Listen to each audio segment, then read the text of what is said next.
దేశ సరిహద్దుల్లో అనుక్షణం అప్రమత్తంగా గస్తీ కాస్తూ దేశ భద్రత ధ్యేయంగా నిరంతరం పరితపించే ఇండియన్ ఆర్మీ ఒక్కోసారి శత్రువుల దాడిలో వీర మరణం పొందుతూ ఉంటారు. ఇలాంటి వాటికి పరిష్కారంగా భారత సైన్యం టెక్నాలజీని ఉపయోగిస్తోంది. ఏఐ ఆధారిత వెపన్ సిస్టమ్ని సిద్ధం చేసింది. నూతనంగా ఇండియన్ ఆర్మీ తయారు చేసిన ఏఐ వెపన్పై ఏబిఎన్ ఆంధ్రజ్యోతి ప్రత్యేక కథనం. ఇండియన్ ఆర్మీ నూతనంగా డెవలప్ చేసిన తైవాస్ వెపన్ ఇది ఆర్టిఫిషియల్ ఇంటెలిజెన్స్ ద్వారా పూర్తిగా పనిచేస్తుంది. జవాన్తో పని లేకుండా శత్రువును ఆటోమేటిక్గా పసిగట్టి వారి మీదకి దాడి చేసే శక్తి ఈ వెపన్లో ఉంది.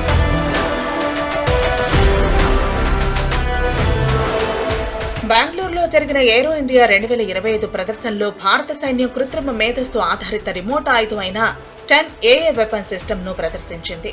భారత సైన్యం రూపొందించిన అధునాతన సాంకేతికత కలిగిన ఈ వెపన్ ద్వారా ట్రాక్ చేయటం, గుర్తించటం, కాల్పులు జరపటం, మొత్తం ఏఏ సామర్థ్యాన్ని పూర్తి స్థాయిలో ఉపయోగించుకోనుంది ఈ కొత్త వ్యవస్థ. సరిహద్దు నిఘా, శత్రువులపై తిరుగుబాటు చేసి వారిని మట్టుబెట్టడం, నిరోధించడం వంటివి మెరుగ్గా చేయగలదని ఆర్మీ అధికారులు చెబుతున్నారు.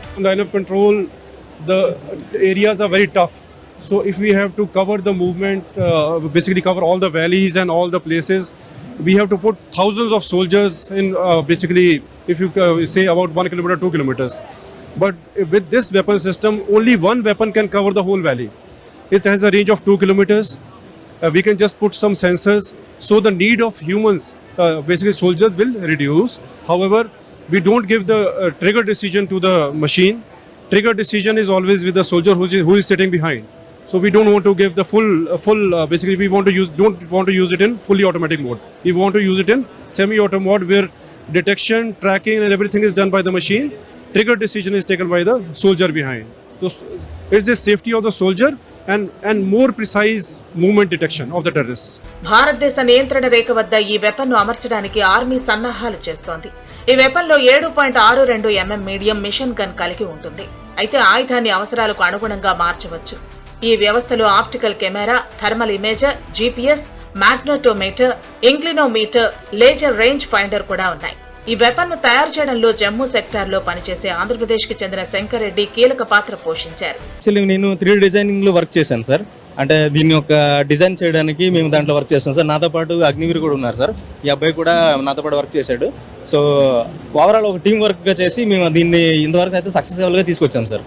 సార్ మాకు ఇది 1.5 year వరకు పట్టింది సార్. ఇది అంటే మతలబ్ చేయడానికి థాట్ सर कल आशीष डोगरा साहब है, हमारा कमांडिंग ऑफिसर साहब थे. उन्होंने हमारा अप्रोच किया था ऐसे मतलब ఎలా తయారు చేద్దాం అనేసి. సో ఆ అప్రోచ్ వల్ల మేము ఇంతవరకు అయితే దీన్ని తీసుకొచ్చాం. దీని పేరు టైవాస్ అండి. టైవాస్ అంటే 10 ఆర్టిఫిషియల్ ఇంటెలిజెన్స్ వెపన్ సిస్టమ్. 10 ఎందుకంటే 10 మాది 10 డిగ్మా అనమాట.